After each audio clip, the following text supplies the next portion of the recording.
Good morning to you all, and welcome back to Concerned Citizens Media again.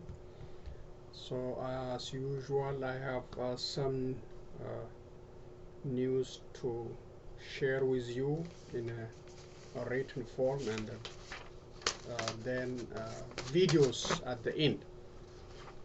So here are the news and Concerned Citizens Media comment for February 15, 2021. Welcome back again. Thank you for coming back.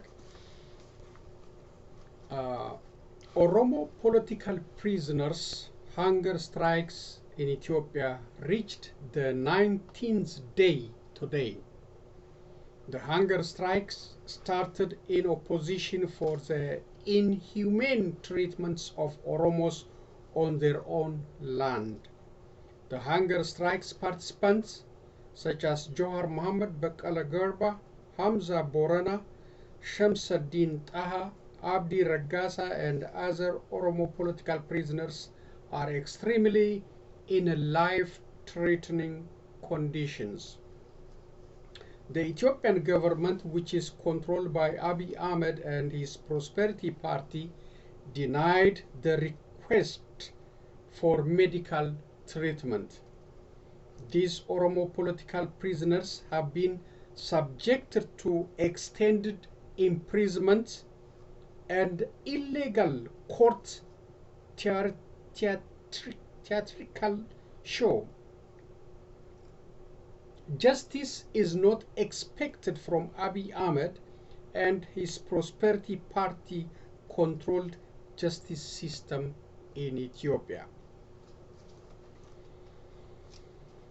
Hashtag Oromo Yellow Movement and calls for freedom and justice continue in various parts of Oromia and around the globe.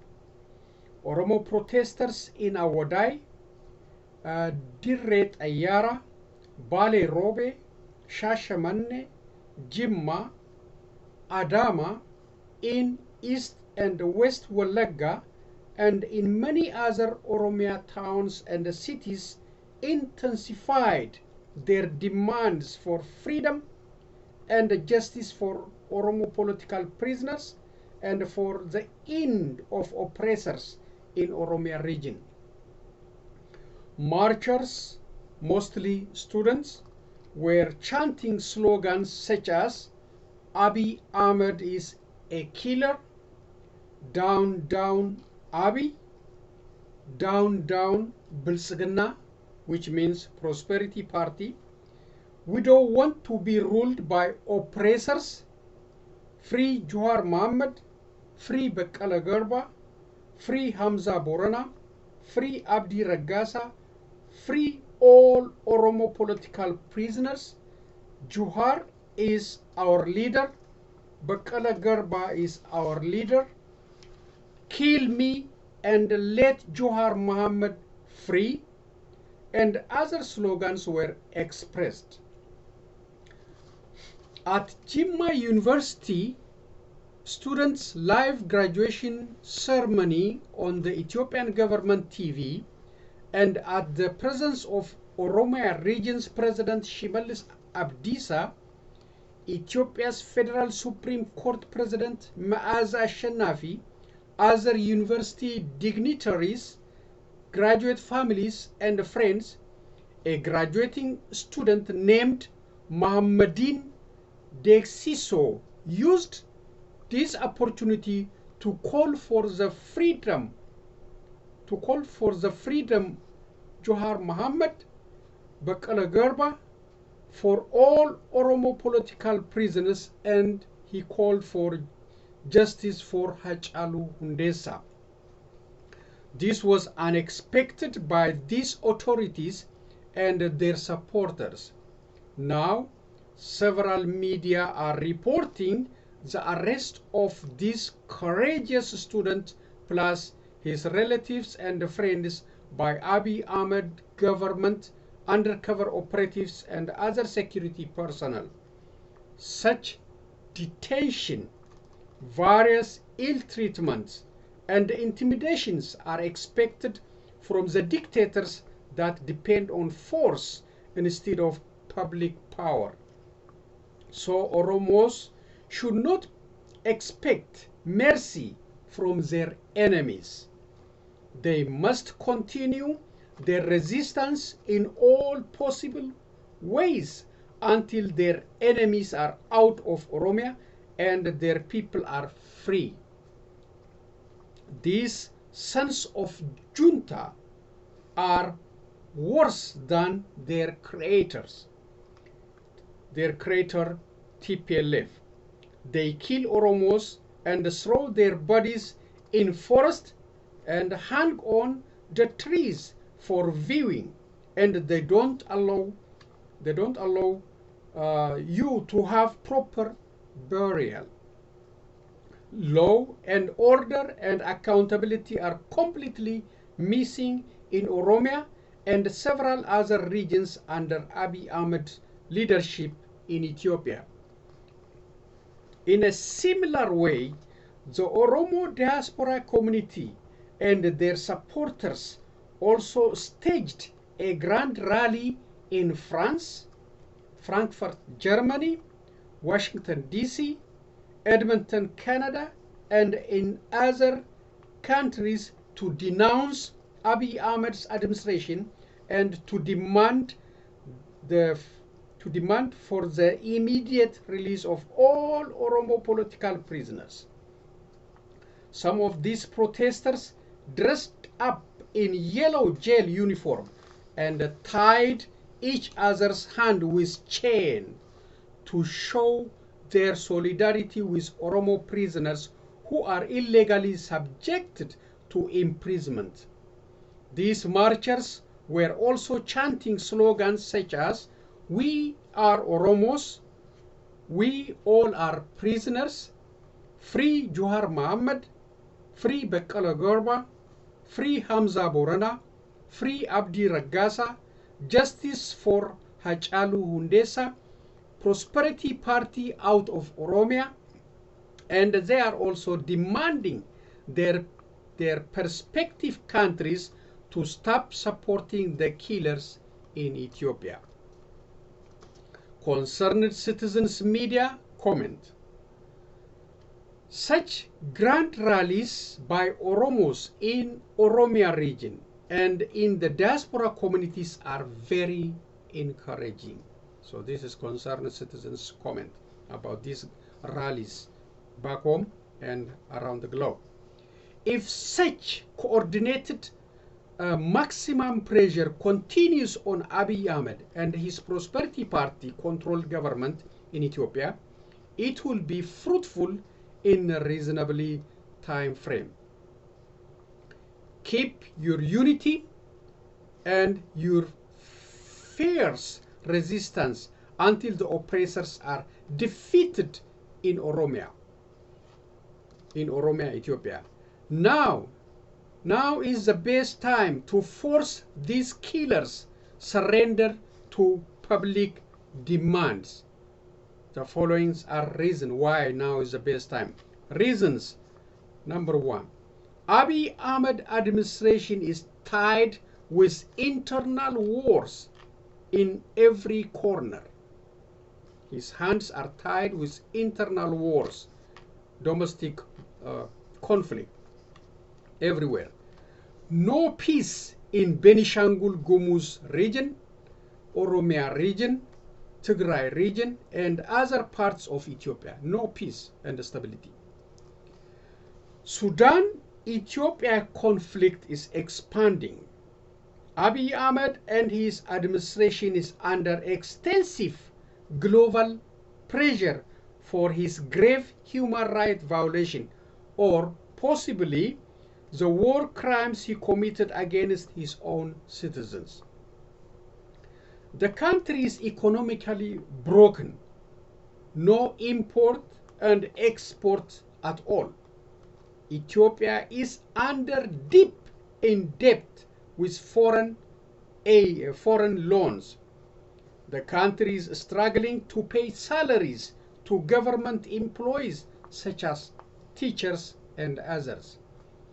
Life is extremely expensive in Ethiopia, and unemployment rate is high.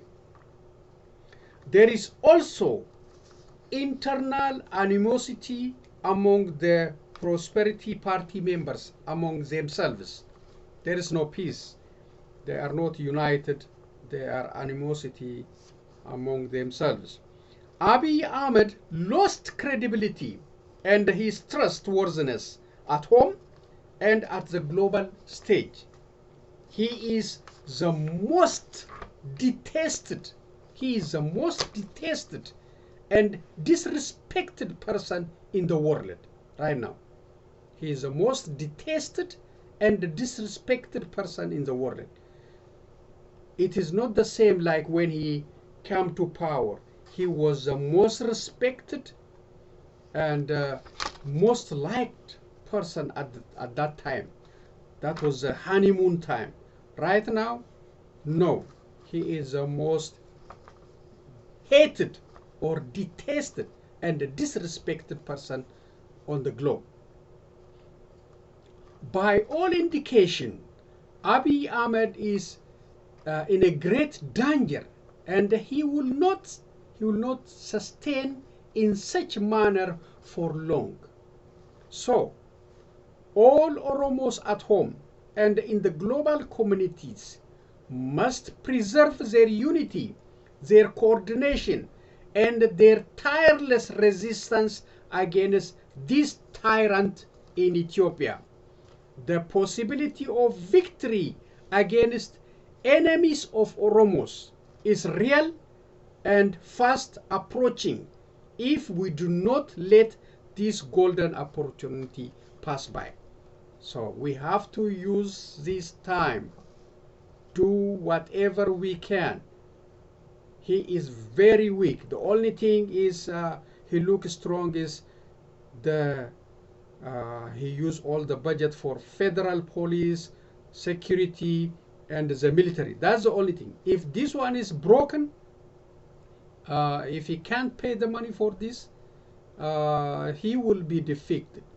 He will be defeated. So right now, he got everything under control. The military, the federal police, undercover operatives, the court, everything is yes. These are yes men with one phone call.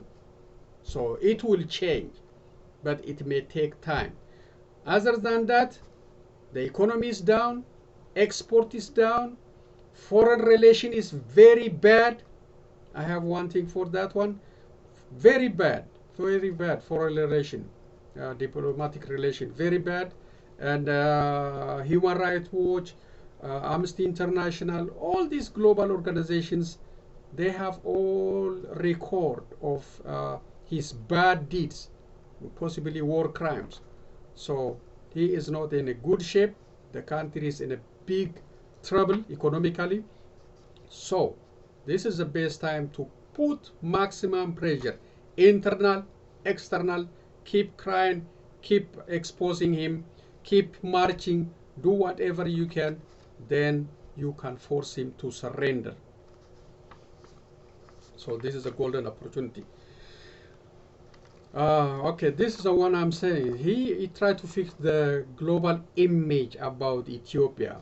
If you follow the news, he ordered foreign diplomats, Ethiopian diplomats, ambassadors, to change the image of Ethiopia, to change the negative image of Ethiopia. So this is one of his attempts. Naaman Zallaka, a former chairman of ISAT Media and a senior member of Ginbot 7, attempted to bribe, to give money, to Linda on behalf of Abiy Ahmed. Why? She was tweeting so many things about Ethiopia. You know, these are real things. These are not lie. or crimes or atrocities, human rights violations. So now they try to pay her or bribe her so she can change her active tweeting in favor of Ethiopia. That's why it shows Linda is working for UNHCR, and she is exposing Abiy Ahmed in her several tweets statement. She posted the following tweet following this incident, what Noamen Zalek tried to do through money. So she posted, maybe the Abiy Ahmed and the Noamen Zalek, they think those, if we give her this much money, she will change, but she is not. So let's read what she tweeted after she has this experience. Linda at Linda Refugee. This crap and their illiterate leaders, specifically at Naaman Zaleka's circle, contacted me and tried to bribe me with 10,000 United States dollars to shift my alliance to a rising Ethiopia and this ridiculous group of #unity, #Ethiopia. So she is pissed off what they try to do. My DM was on fire this week. I don't know what DM stands for. I don't stand with war criminals. I don't stand with war criminals. So, as you might already heard, Abiy Ahmed directed the diaspora community, ambassadors,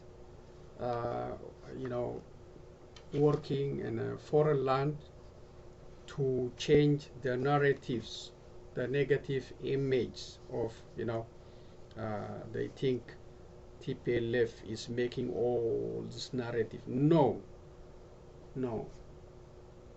The international community, they know what's going on in Ethiopia. They know. They have the information. They don't need TPLF propaganda or our propaganda. No. They have their own intelligence. They have their satellites. So they tell about Ethiopia as it is, all violations, human rights violations, the war in Tigray, they know. So Abiy Ahmed tried to change that image, and by spending money, this is $10,000 to bribing the lady so she can shift and stand with them. She say she doesn't stand with war criminals. I appreciate Linda. That's a really very great courage for her to stand against this criminal behavior, bribing people to change the opinion. That's a crime, very bad crime.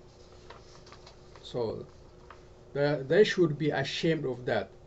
$10,000. $10,000. We don't know how much they spend with other officials. We don't know, But you can't change your image by paying money. You have to change the image by doing the right thing for Ethiopians. That's why concerned citizens tell you, don't try to bribe. That's a crime.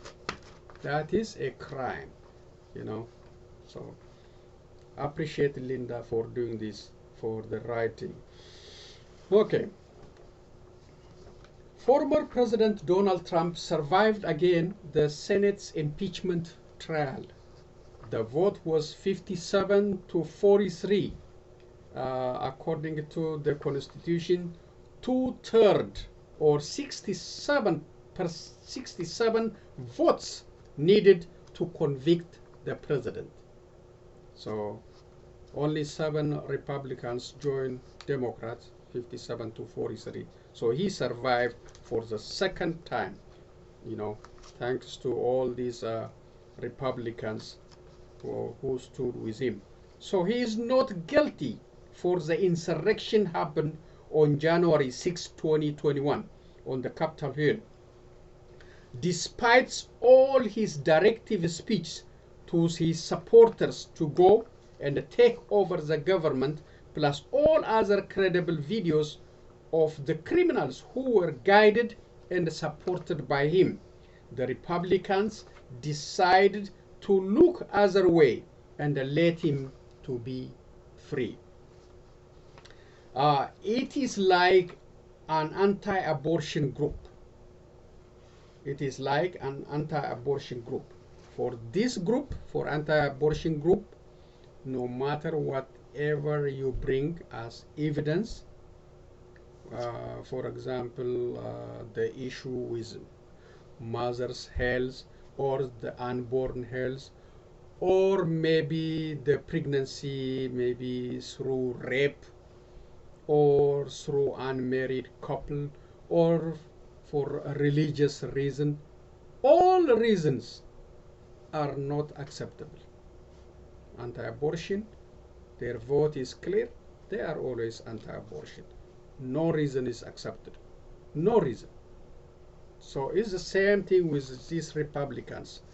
They support Trump, they stand with him, no matter videos or other credible witness you bring, their vote will not change.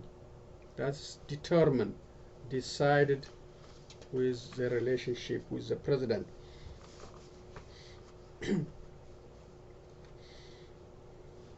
For them, it doesn't matter if the mother's or unborn life is at risk, or if the pregnancy is through rape or comes from unmarried couple or any other serious possible reasons. Their final decision for this anti-abortion group is no abortion at all. It's not allowed. It's not allowed. Even if you want to save the mother's life, no abortion at all. So it is up to us, the voters, to make our assessment and make our decision on these senators who sided with the former President Donald Trump instead of protecting our Constitution from domestic terrorism or insurrectionists who contributed for the deaths of 5 Americans and for the destruction of public properties in their attempt to take down publicly elected government. We must get ready to use our constitutionally given right, which is our votes, to punish these senators who ignored the criminal acts of this president against our long-standing democratic electoral process and peaceful transfer of power in our nation. So that is concerned citizens' comment on not guilty verdict on former President Donald Trump. As you might already seen, all the videos, security cameras showed that, Trump encouraged these insurrectionists, encouraged these people to go fight like a hell. If they don't fight, they will not have a country. That was clear direction. But so the Republicans stood with him and they make him free. So that is enough for the reading part. The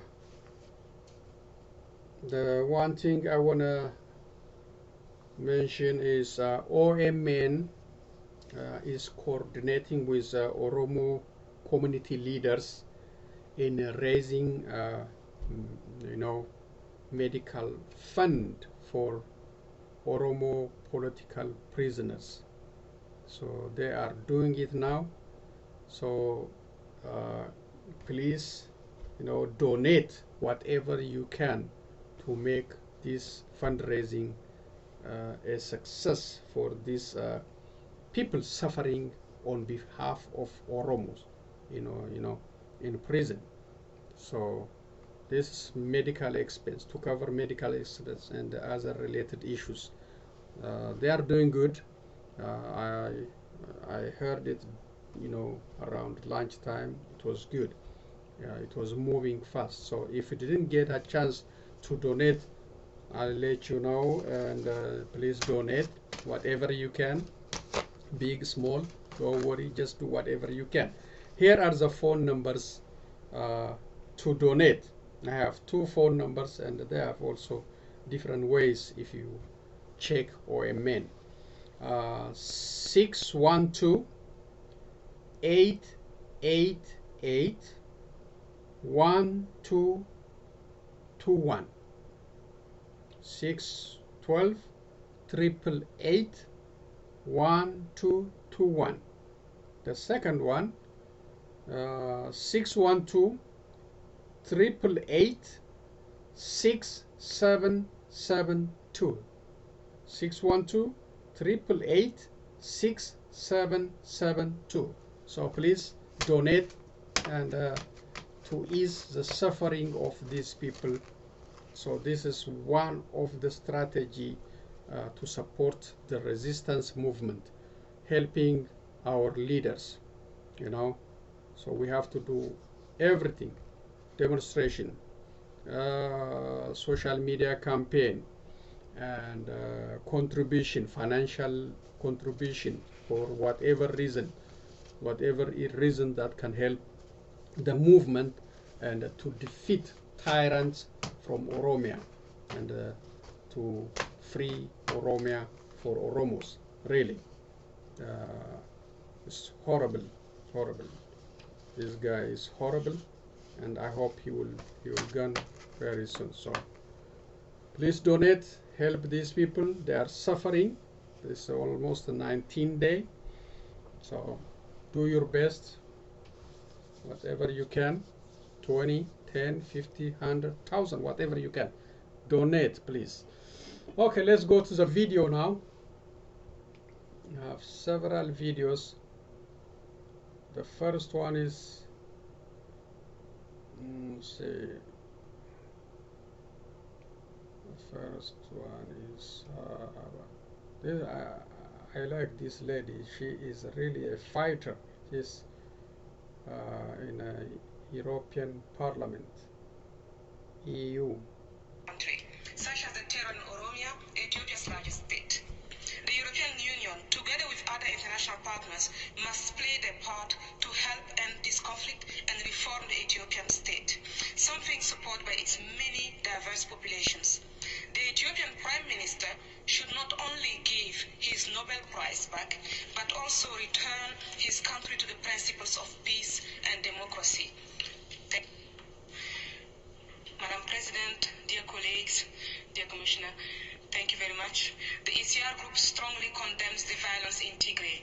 We support international calls for swift and unconditional access to the whole region for humanitarian aid, independent human rights monitors, and the media. The vast majority of the 6 million inhabitants of Tigray have been without adequate food, water, and medicine for weeks. 2 million civilians are reported to have been driven from their homes. In the north, the harvest is said to have been burned. Elsewhere, farmers have abandoned their fields. It seems that the Ethiopian government is deliberately withholding food in order to starve people. Central and East Tigray are on the brink of famine. Recent promises of humanitarian access have been insufficient and uncertain. There are continued reports of violations of international humanitarian law, such as the deliberate shelling of civilian targets, extrajudicial executions, and widespread looting. It's also reported that sexual violence is a weapon of war in this conflict. The offensive by the Ethiopian government army against Tigray has rekindled the old conflict with Sudan over the Al-Fashqa border region. And Eritrean troops are also said to be active in Tigray. It should not be forgotten that repression by the federal government is also taking place elsewhere in the country, such as the terror in Oromia, Ethiopia's largest state. The European Union, together with other international partners, must play their part to help end this conflict and reform the Ethiopian state, something supported by its many diverse populations. The Ethiopian Prime Minister should not only give his Nobel Prize back, but also return his country to the principles of peace and democracy. Thank you. Okay, that's really appreciated. God bless her. She repeatedly raised issues concerning Ethiopia. She is really a fighter for democracy, freedom, and justice. So that's a really appreciative, and God bless her for that. They have all the information, as I said, and this is the real information. They have the real information. This is not provided by TPLF, as the Abiy Ahmed tried to tell us or tell others. You know, this is TPLF propaganda or Tigray Media House propaganda. No, no. European Union, United States, and other global countries, global communities, they have the evidence. They have credible evidence. So Abiy Ahmed and his supporters, if they want to change this, they have to change their conduct. They have to change their behavior, how they conduct. You know, they have to respect human right. They have to respect human right and respect their dignity. You know, they have to change their behavior. They have to remove their mentality to you know, to accommodate others, not, you know, just believe in using the military, using the federal police, using undercover operatives and special militia. They have to get out from this calculation. These are old system. These are old system, and they will not be successful in this matter. Though they, as I said, they wanna change everything through including paying money, bribes. As I said, it didn't work. They are exposed. They will be exposed. They have to change their activity. They have to change. They have to be democratic to change their image. So that is from European Parliament. So let's see the other videos.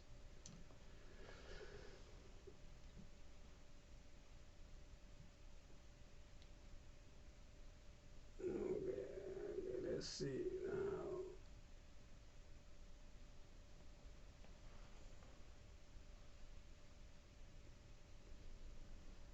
Okay, let's see. Okay.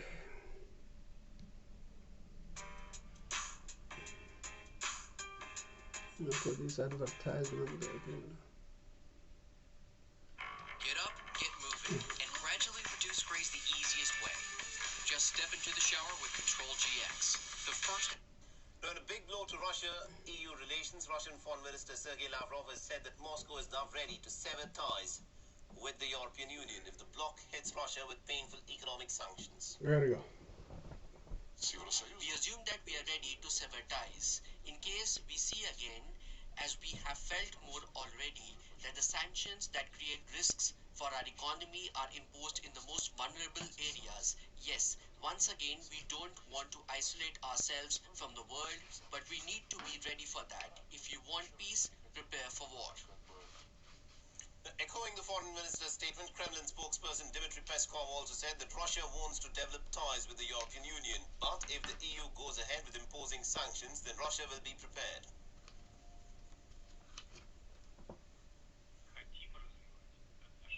develop relations with the European Union. But if the European Union follows this way, then we will be ready. One has to be prepared for the worst. This is what the minister was talking about. We have to be ready for some restrictions and unfriendly moves. We need to be self-reliant. We have to secure our safety in the most sensitive strategic areas and be ready to replace everything we could be deprived of with national infrastructure. The relations between Russia and the European Union recently came under extraordinary pressure. Navalny's imprisonment has heightened tensions between the two powers. The European bloc has condemned Navalny's arrest and has called Russian actions as merciless. The Russian government is going down a worrisome authoritarian route. The space for civil society, freedom of expression continues to narrow, and there seems to be almost no room for development of democratic alternatives. The Russian authorities have shown in the Navalny case that they are merciless in stifling any such attempts. Last week, EU's foreign policy chief Joseph Borrell visited Moscow to plead for the release of Alexei Navalny. After the visit, Borrell said that Russia might be looking at possible new sanctions and that the trip cemented his view that Russia wanted to break away from Europe and divide the West. And it will be for the member states to decide the next step, but yes, this could include sanctions. And I will put forward concrete proposals using the right of initiative that the High Representative has. And after the top diplomat's statement on Thursday, EU diplomats said that the bloc was likely to impose travel bans and also asset freezes on allies of the Russian President Vladimir Putin, and that they'll probably act on it this month. France and Germany have already signaled their willingness to move ahead with the sanctions. Sanktionen müssen die richtigen treffen. Sanctions must target the right ones, and in this case, those are the ones who are responsible for the repressive actions of the state power against their own citizens and not workers of almost 150 European companies, most of them from Germany. Unternehmen, die meisten davon aus Deutschland.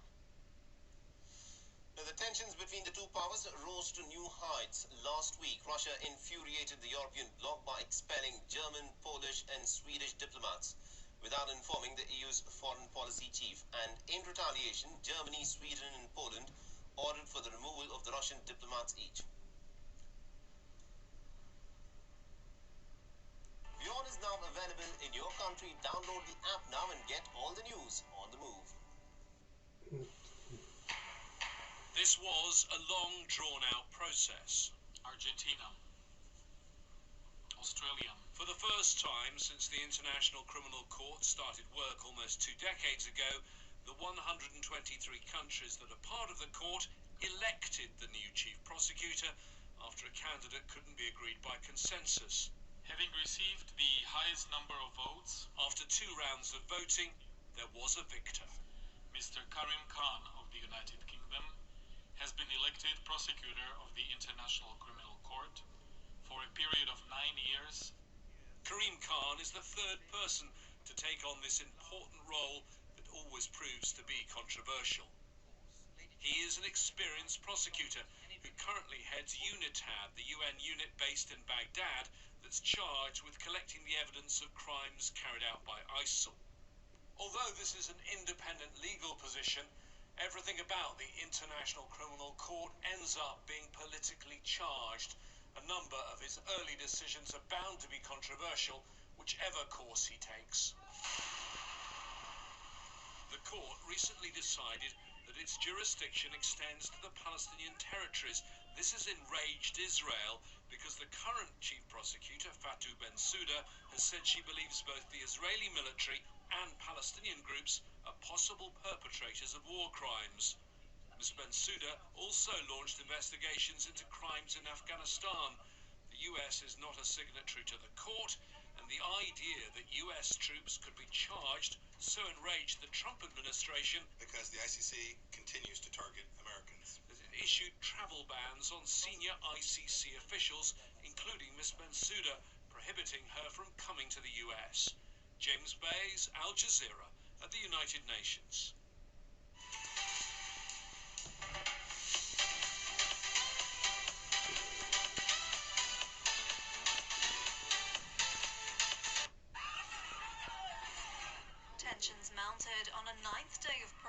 in Myanmar. In this video live streamed on social media, security forces are seen firing to disperse demonstrators in Kachin state in the country's north, although it's unclear if authorities were using rubber bullets or live fire. According to local media, 5 journalists were arrested at the scene. Meanwhile, armoured vehicles were deployed to major cities, the first large-scale rollout of such vehicles since the military took power 2 weeks ago. Earlier in the day, protesters continued their demands for the release of detained politicians, including democratically elected leader Aung San Suu Kyi. She hasn't been seen in public since the 1st of February, but her detention is due to expire this Monday. But while many were protesting, these people held prayers for a 20-year-old woman critically wounded during a police crackdown in the country's capital. We don't want anyone to die because of the military dictatorship. But we have to die if necessary. Lives of children and women shouldn't be wasted if not necessary. We are praying for her to recover. A swathe of government departments are participating in a civil disobedience movement to protest the coup.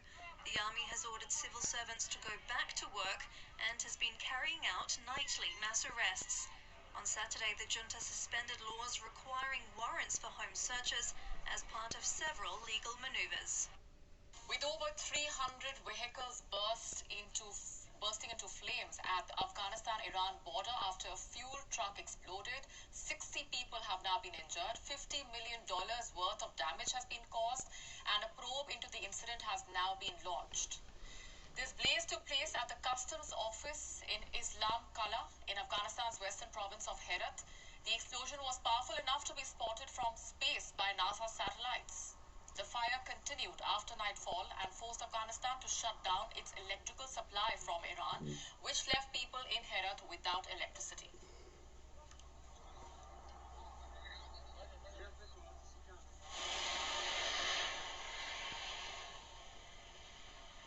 The US allows Afghanistan to import fuel and oil from Iran as part of a special concession. Under this, Kabul is exempted from US sanctions against Iran.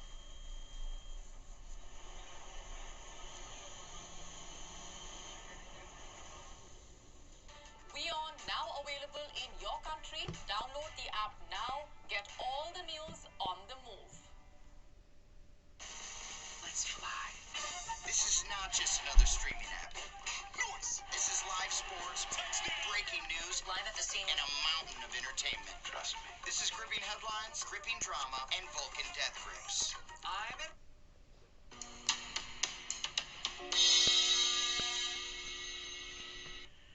Oromo Liberation Army (OLA) has taken control of almost entire Horro Guduru town. The town is situated in western Oromia and it lies to the west of Addis Ababa, capital of Ethiopia. According to OLA, a military camp of ENDF was stormed by OLA fighters yesterday in Horro Guduru. The camp had hundreds of ENDF soldiers, but according to OLA, ENDF soldiers retreated a day earlier and only local militias were there, which did not put up any fight, and they surrendered. OLA has shared pictures of captured weapons as well. These pictures show Chinese, Bulgarian and Yugoslavian rifles which were being used by local militias, and the area and the weapons are now under the control of OLA fighters.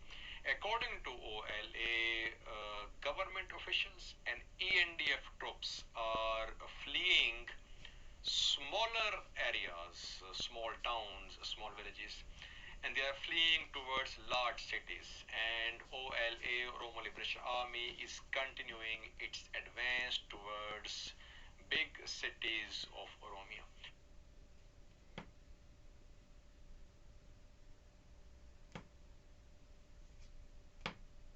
I think that's the last one. So that's the test of the globe, and The last one he was talking, this guy, he follow the situation Ethiopia-Sudan border. Inside Ethiopia, he may be interested to report on that area. So I didn't confirm this Oromo Liberation Front victory and the capture of Horro Guduru.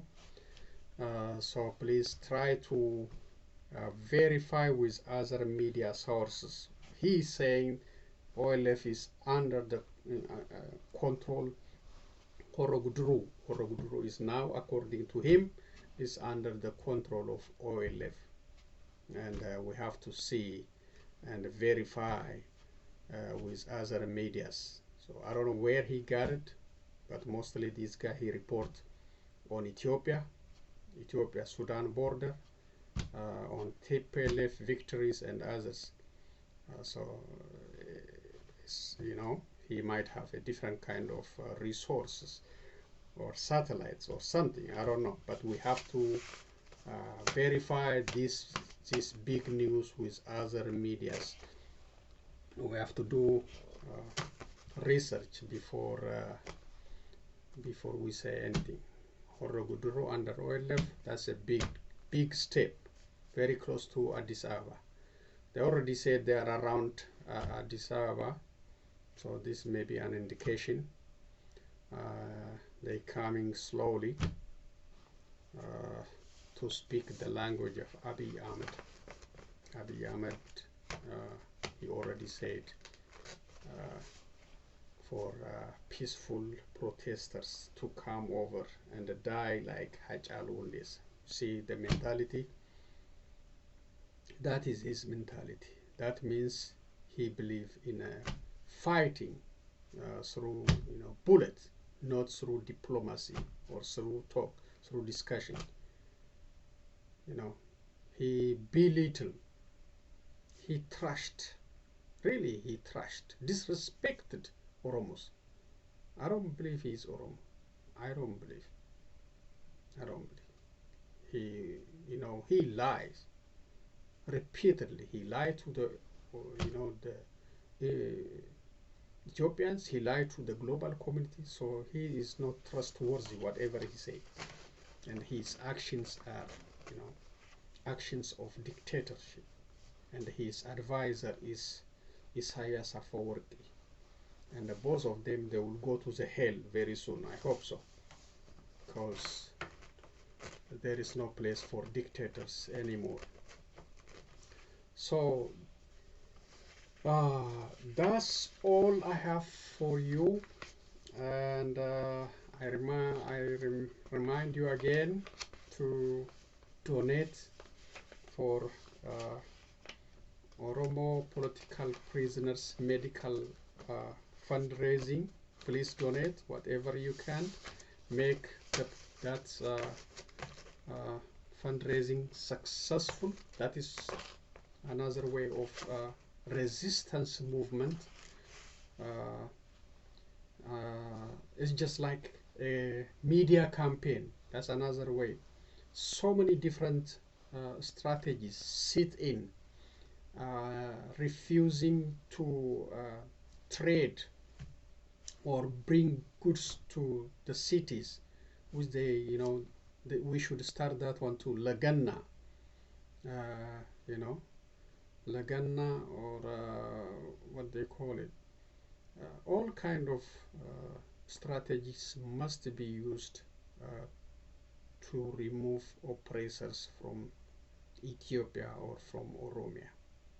We need to bring the celebration happened to 2018. The grass, the trees, the wind, everything, the building, everywhere a celebration.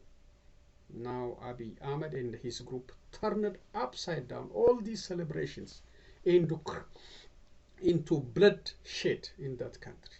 Bloodshed. Thousands and thousands released that time.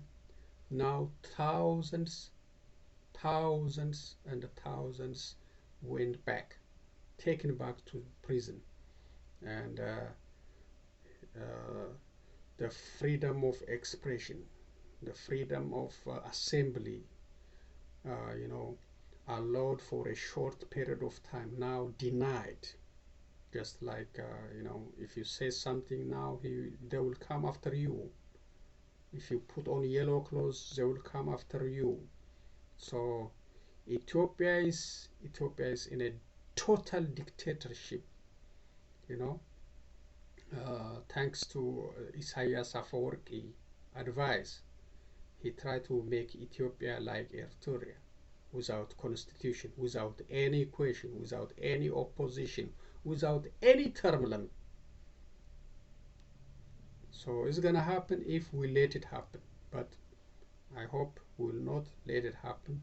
We will continue our resistance in all fronts, through diplomacy, through pressure, through fundraising, through armed struggle, everything, all possible ways. Lobbying for HR 128, we have to wake it up.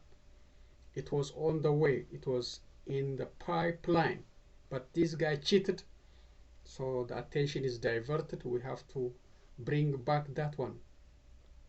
Sanctions, European sanctions, American sanctions, Canadian, Australian, all of them, they know what's happening in Ethiopia. So we have to put the maximum pressure to force these guys to give up power to the public. Thank you again. I will be back with other news and videos. So long, everyone.